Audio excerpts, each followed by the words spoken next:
Producciones Lowpod.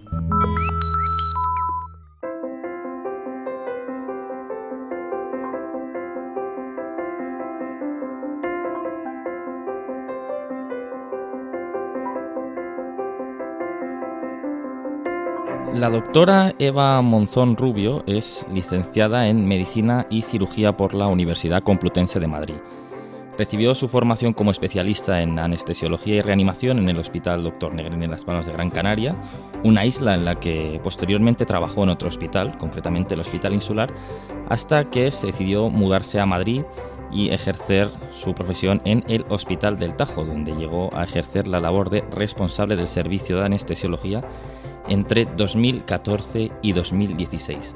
Desde 2013 ejerce como especialista en tratamiento del dolor en la Unidad del Dolor del Hospital Universitario Quirón Salud Madrid, en el Complejo Hospitalario Ruber Juan Bravo y Quirón Salud San José, y actualmente es jefa asociada en la Unidad del Dolor del Dr. David Abejón, que pudimos conocer la semana pasada.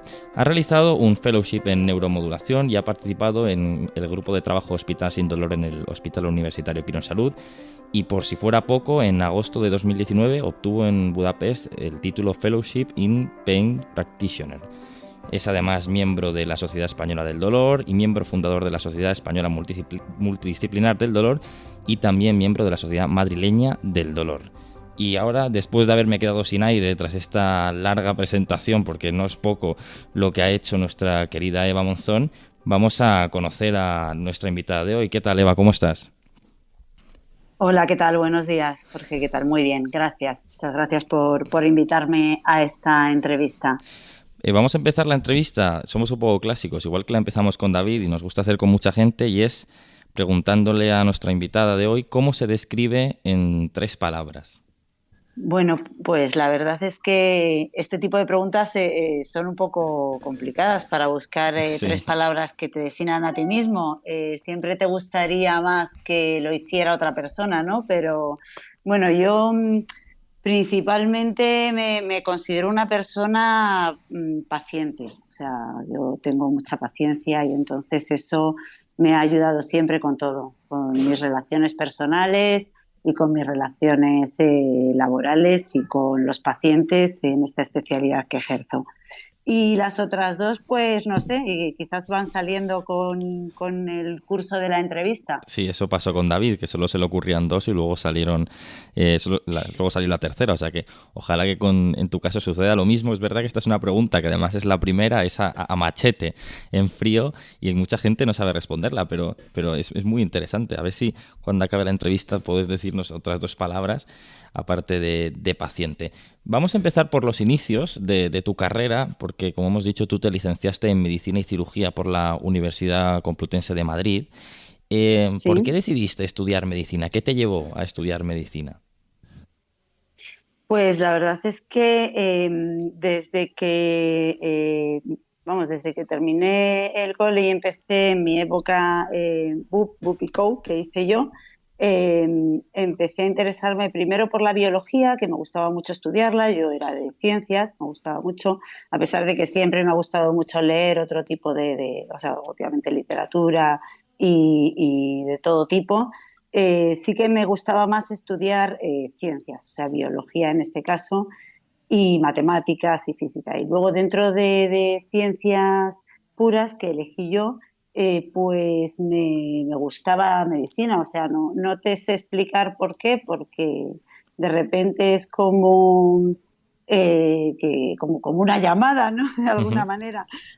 Yo, bueno, pues quiero estudiar medicina, y de repente lo ves claro con la inmadurez que tienes con esa edad, que yo creo que somos súper pequeños para elegir, y sin embargo en un momento dado tienes una cierta idea clara de que quieres hacer eso, y ahí estás y empiezas, y poquito a poco pues vas consiguiendo tus retos y tus objetivos, que no son pocos. Sí, eso te iba a decir, que no es poco lo que has conseguido. Los oyentes se habrán dado cuenta al haber leído la presentación que no es poco lo que has conseguido durante tu carrera.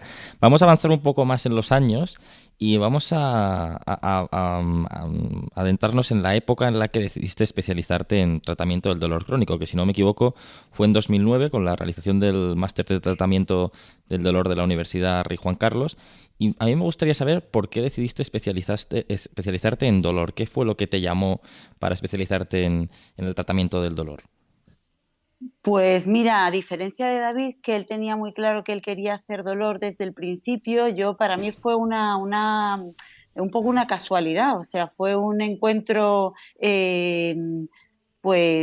casual debido a que tenía una amiga que organizaba los másters en la Universidad Rey Juan Carlos y le pedí información sobre lo que había y me dijo que había uno en dolor, que claro, pues a los anestesistas siempre nos interesa. Mm. Entonces empecé este máster porque yo creo que otra cosa que sí que me define es que a mí me gusta mucho aprender, o sea, creo que nos define también a todos los médicos, que nos gusta mucho aprender y aprender y aprender y aprender, y es por eso por lo que podemos soportar un poco y llevar esta vida adelante de médicos que dicen, no, siempre tienes que estar estudiando. Pues sí, efectivamente, siempre tienes que estar estudiando y además siempre sigues estudiando porque yo creo que es una cosa que es que te gusta y como te gusta, pues lo haces sin esfuerzo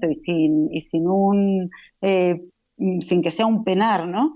Y entonces me puse a hacer este máster y en las prácticas del máster conocí a dos personas que luego me han influenciado mucho, que fue primero Alfonso Vidal, que lo conocí primero, y después empecé a trabajar con él en unidad de dolor en el Hospital Sur, y después a David Abejón, que roté con él en Puerta de Hierro, y que entonces ya, bueno, pues posteriormente igual empecé a trabajar con él en Quirón y realmente pues me gustó mucho su forma de trabajar, cómo le gustaba organizar la unidad, cómo le gustaba trabajar siempre bien y, y, y entonces, bueno, pues aparte de que me gusta aprender, me gusta trabajar en entornos bien organizados y eso fue una de las cosas que me llevó a trabajar finalmente pues a tiempo completo con David Ujú. y por eso estoy aquí. Exacto. Hablábamos precisamente el otro día con David de lo mucho que había cambiado la medicina del dolor en los últimos años, ¿no? Tanto tecnológicamente como en cuanto a tratamiento se refiere. Tú, en lo que se refiere a tu experiencia profesional en los últimos años en tratamiento del dolor, ¿qué es lo que crees que más ha cambiado? ¿Dónde notas tú un gran avance? Ahora, así como avance respecto a cuando yo empecé, sobre todo los diferentes tipos que han surgido de estimulación, ¿no? De Ujú. sistemas diferentes, que son específicos a lo mejor para estimular el ganglio de la red dorsal o que son más específicos con diferentes tipos de estimulación que no lo note el paciente o que pueda elegir entre diferentes programas para ver cuál le va mejor y cuál le va peor. Ha sido sobre todo un desarrollo tecnológico eh, de estos aparatos que de alguna manera son una pasada Hmm. a nivel de ingeniería, ¿no? El desarrollo técnico de esto que está muy por encima de nuestras posibilidades porque nosotros estamos solo para ver al paciente, para intentar definir en cuál paciente está indicado y a cuál le va a ir bien este tipo de tratamiento y podérselo poner y luego poderle hacer el seguimiento. Pero el desarrollo tecnológico de lo que es el cacharrito es una pasada. Hmm. Y todo Y me además imagino que seguirá, claro. Todo además redunda en el beneficio de los pacientes, o sea que todo lo que sean avances, bienvenido seas. Eh, la, Sí, la- sí, obviamente. la filosofía de Pain Relief, bueno, vosotros os definís como intervencionistas, ¿no? Y además tratáis el dolor desde una perspectiva multidisciplinar, que a mí me parece muy interesante, ¿no? Porque tratáis tanto la parte sensorial como la emocional. ¿Cómo de importante es esto, ¿no? ¿Cómo de importante es hacer una aproximación multidisciplinar al tratamiento del dolor? Bueno, pues es fundamental porque las personas que padecen dolor, que al final de una manera o de otra seremos todos, o sea, si no lo has sentido ahora, pues ya lo sentirás en algún momento, o sea, te tocará también ser paciente, están muy afectados en todos los demás planos, o sea, de la vida social, emocionalmente, laboralmente, porque no puedan trabajar, por ejemplo. Entonces hay que intentar ayudarles en todos los aspectos porque nosotros tenemos nuestras limitaciones para poder ayudar emocionalmente a un paciente, ya que nosotros, bueno, pues somos médicos, podemos hacer un diagnóstico, una indicación y poner un tratamiento médico con pastillas o poner o indicar una técnica intervencionista, pero en prácticamente todos los pacientes les solemos recomendar pues que se puede hacer un apoyo psicológico para buscar estrategias que les ayuden a estar mejor, o hacer tratamientos con medicina complementaria, que tenemos también acupuntura en la unidad, o simplemente educación a través de la consulta que tenemos de enfermería. O sea, que de alguna manera entrar en tratamiento en nuestra unidad, bueno, pues tenemos posibilidades para poder ayudar desde diferentes puntos de vista a las personas que están con afectación de todos esos planos, claro. Nosotros el dolor, lo que quitamos es más el dolor físico como síntoma, pero a veces esto va muchísimo más allá. Y nosotros, claro, tenemos también nuestras limitaciones, quiero decir, hacemos nuestra medicina, pero en los otros aspectos no podemos ser de tanta ayuda, a lo mejor. Ujú.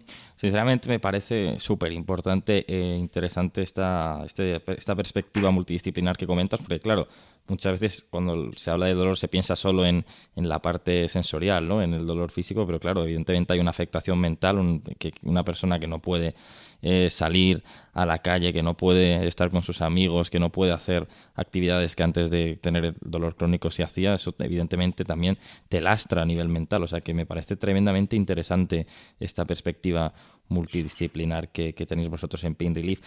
Claro, uno de los problemas respecto a los pacientes, ¿no? Que leía precisamente el otro día que 1 de cada 5 españoles más o menos sufren dolor crónico, y el problema es que muchos pacientes acuden a las unidades del dolor una vez han pasado previamente por otras especialidades, ¿no? Ya sean traumatología, fisioterapia, ¿no? Y claro, esta situación alarga mucho el proceso hasta que son tratados por expertos como vosotros. ¿Cómo crees que puede evitarse esto? ¿Crees que, por ejemplo, los médicos de atención primaria deben poder derivar directamente a las unidades del dolor, que tengo entendido que es algo que en la Comunidad de Madrid no se puede? ¿Crees que es necesaria más y mejor comunicación con otras especialidades como traumatología? ¿Crees que se confía en exceso en las soluciones farmacológicas? ¿Qué opinas tú? ¿Cómo se puede tratar de mejorar esta situación? Bueno, yo creo que es fundamental lo que has dicho de la derivación desde atención primaria. Yo creo que la formación en dolor de los médicos de atención primaria debería ser lo más completa posible, pero no solo a nivel de conocer los fármacos que se pueden recetar y las indicaciones que tienen, sino que yo creo que deberían venir a ver cómo trabajamos, porque yo creo que falta, o sea, con una medicina tan compleja como la que tenemos ahora, con tantas especialidades y subespecialidades, hay un cierto grado de desconocimiento. Entonces, muchas veces, aunque ellos lo hacen bien, los médicos de atención primaria, y hacen lo que tienen que hacer y derivan a los pacientes al traumatólogo y demás, hay pacientes en los que ese paso eh, es un paso intermedio que es innecesario, además. Con lo cual, si ellos tuviesen más posibilidades, eh, por supuesto, más formación en este sentido, podrían evitarle al paciente un tiempo que para el paciente es fundamental, porque si el paciente está con mucho dolor y el traumatólogo no se lo va a resolver, pues es que ha perdido al final unos meses en un proceso que no le lleva nada, eh, y, y, para, y para el sistema es beneficioso, porque al final vas a evitarte unas consultas y a lo mejor incluso unas pruebas que no son necesarias. Sí, agilizas Pero el claro, proceso. bueno, es un proceso de cambio del sistema que es complejo, pero bueno, habrá que ir dando pasos poco a poco para poder llegar a este tipo de beneficio para todos. Ujú. David nos comentaba el otro día que es que más o menos, él tiene más o menos estimado que el paciente que acude a la unidad del dolor lo hace entre 2 y 5 años después de haber empezado a sentir dolor, precisamente por eso, ¿no? Porque ha pasado por muchas otras especialidades antes. ¿Qué le dirías tú a cualquiera de estas personas, por ejemplo, a este 1 de cada 5 españoles que comentábamos antes, que sufre dolor crónico, que le han derivado, primero han probado con soluciones farmacológicas, luego le han derivado a traumatología, fisioterapia y ve que no remite el dolor. ¿Qué le dirías? ¿Tú le dirías que hoy en día se puede curar el dolor en la mayoría de casos con los medios que tenemos? ¿Qué mensaje le transmitirías a este paciente? A ver, yo el mensaje que intento transmitir a todos los pacientes que tenemos en la unidad y a estos pacientes que no han llegado a la unidad pero que a lo mejor lo necesitarían es que nosotros intentamos siempre ayudar. O sea, el término curar el dolor a veces es complicado y a veces es imposible. Eh, pero siempre vamos a intentar ayudar a los pacientes, siempre vamos a intentar que estén mejor, tanto en su dolor como en términos de calidad de vida, que muchas veces es lo que intentamos, más que quitarles el dolor al 100%, es mejorar la calidad de vida. Y entonces, bueno, en pacientes que muchas veces vienen, como dices, después de 3 o 5 años desesperados, pues una pequeña ayuda, un pequeño porcentaje de mejoría, para ellos es mucho. Entonces, bueno, yo lo que transmitiría es eso, que siempre vamos a intentar ayudar a todas las personas, Ujú. con ¿Cuándo más o menos resultados, pero siempre ayudar. Sí, o sea, eso es muy importante, ¿no? Y más sobre todo con gente que muchas veces está desesperada después de tantos tratamientos diferentes y ver que no remite el dolor. Con este tipo de pacientes, ¿cómo de importante es la empatía? ¿Cómo de importante es escucharle, intentar ponerse en su lugar? ¿Cómo de importante es para un médico intentar entenderle y ponerse en su piel? Pues para ellos, desde luego, es importantísimo. Para nosotros, yo creo que es un esfuerzo que tenemos que hacer. O sea, que hay que intentar ser empáticos y, como decía al principio, tener paciencia, porque los pacientes es lo que necesitan. Aparte de que tú en la consulta médica vas a establecer un juicio clínico y vas a indicar un tratamiento. eh, Mientras que tú haces ese ejercicio, además, tienes que estar escuchando al paciente, prestándole atención y teniendo paciencia con todo lo que te quiere contar, a lo mejor que es una vida en 15 o 20 minutos, ¿no? Entonces, bueno, sí, hay que esforzarse mucho por ser paciente y por hacerles caso, claro. Ujú.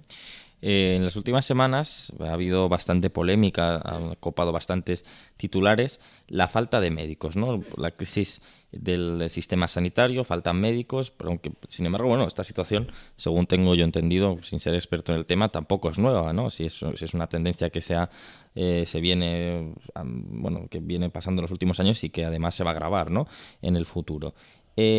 ¿Cómo crees que se debe abordar esta situación, la de la falta de médicos? ¿Crees que se deben ofertar más plazas de MIR?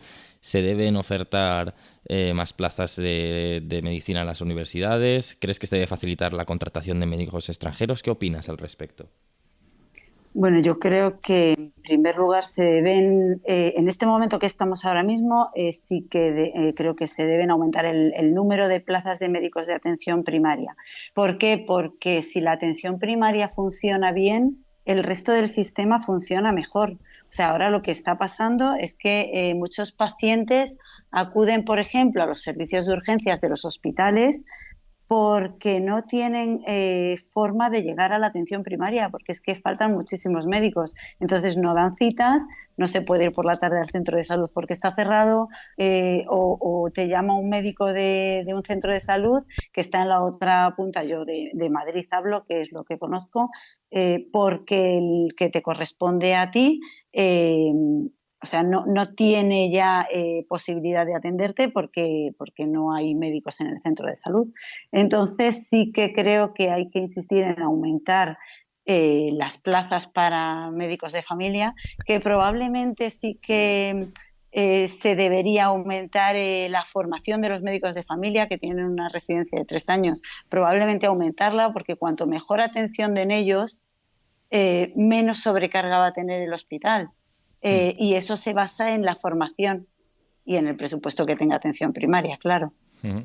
Claro, al final esto es todo un proceso, ¿no? Y si el proceso que empieza en la atención primaria falla, evidentemente todo es más lento, todo es más pesado, ¿no? Y se complican las cosas. Precisamente donde más médicos faltan muchas veces es en atención primaria, porque además me sorprendió, estuve investigando un poco sobre el tema y puedo equivocarme, pero me sorprendió creo que ha sido en el MIR precisamente de este año, han quedado una barbaridad de plazas libres en atención primaria, la gente no quiere ir a atención primaria. ¿Por qué crees que sucede esto? Recuerdo haber leído una entrevista a Verónica Casado, que es médico de familia, fue consejera de salud en Castilla y León y además ha recibido varios premios al respecto. Y ella decía que uno de los problemas que cree que existe es que en las universidades no se enseña lo que es la medicina de familia. Cree que no se enseña y entonces eso hace que resulte menos atractiva para los estudiantes y que nadie quiera ser médico de familia. ¿Qué opinas? ¿Por qué crees que sucede esto?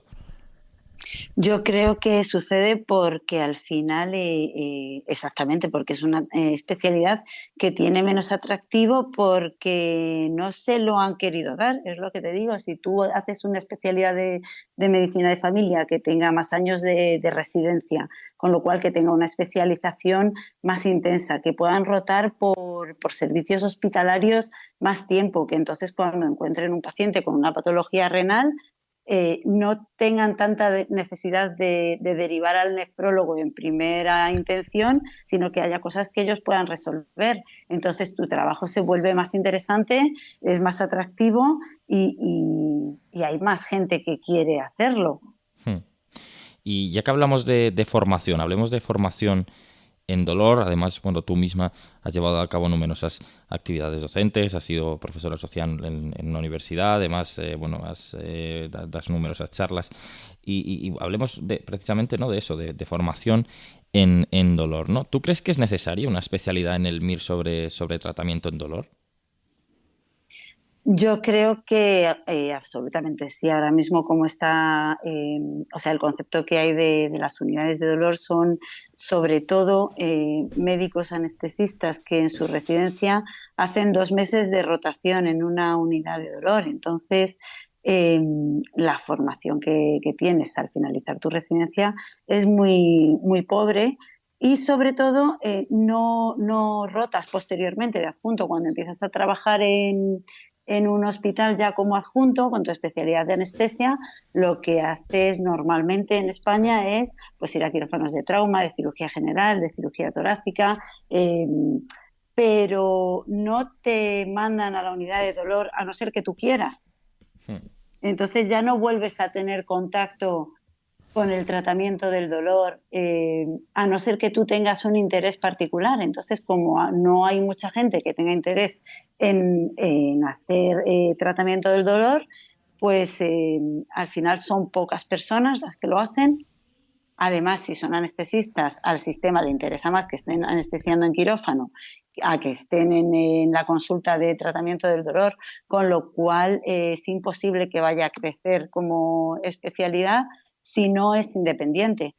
Tiene que tener una formación independiente que pueda ser derivada de la especialidad de anestesia, o sea, una subespecialidad o de neurocirugía o de la especialidad que dependa, pero sí que tiene que ser independiente porque si no, siempre se va a quedar a expensas de lo que sobre del servicio de anestesia o del neurocirujano que no quiera operar neurocirugía, en fin, siempre va a estar como recortada.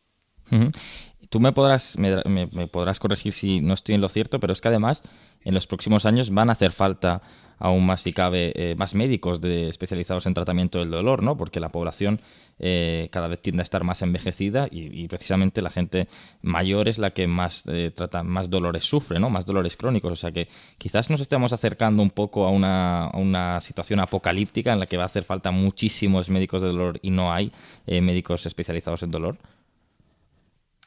Bueno, yo creo que al final, como está establecido ahora en el sistema, es que como aunque se supone que es prioritario y que es un derecho fundamental te traten el dolor, realmente no es así, porque si tardas un año en que te den cita en la unidad de dolor, pues eso no puede funcionar. Y además es verdad que cada vez hay más demanda, con lo cual sí, cada vez habrá necesidad o se hará imperativo que vayan creciendo las unidades de dolor y que se pueda trabajar más con estos pacientes para que los puedas ayudar. Es que si no es imposible. Ujú.